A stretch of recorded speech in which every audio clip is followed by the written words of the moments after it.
Primark is just one of the many big high street names, along with the likes of McDonald's, HMV and Argos, that have signed up to the proposed Workfare scheme.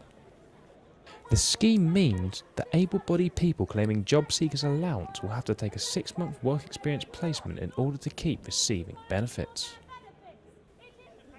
The idea is to get people working for their money and contributing to society. These protesters are from Youth Fight for Jobs and are here today demonstrating on the streets of Southampton to get the proposal scrapped. Per unpaid worker, that's not £2,000 to enter into the scheme, that is £2,000 per unpaid worker. £2,000. This bill is being footed by the taxpayer instead of the corporations like Primark that are making billions in profit every year. Two of the group's louder members, Dave and Prudence, told me exactly why they were against Workfare. Well, we're hoping to scrap that. We can encourage Primark, etc., to scrap this Workfare programme, which is obviously, to any thinking person, ridiculous. You cannot have young people working 30 hours a week for no pay.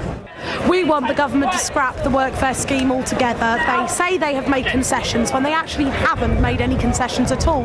I mean, the voluntary work experience scheme was meant to be voluntary in the first place, so how is it a concession that it's now voluntary? I say that's deception. And then George Osborne has been quoted as saying that if you do not agree to the voluntary work experience scheme, you will be suggested for the mandatory work experience scheme, which is in effect the same issue that we were protesting against last week, that this is in fact not voluntary, it's mandatory. It is young people being forced to work for nothing, and we want the scheme scrapped. The demonstrators were very vocal and police were on hand just in case things got out of hand.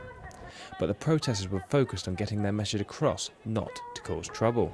And during the day, it was even announced that Boots had pulled out of the scheme due to the protests. I'm Luke Thomas for Solent News. Our Youth Fight for Jobs, and we say no!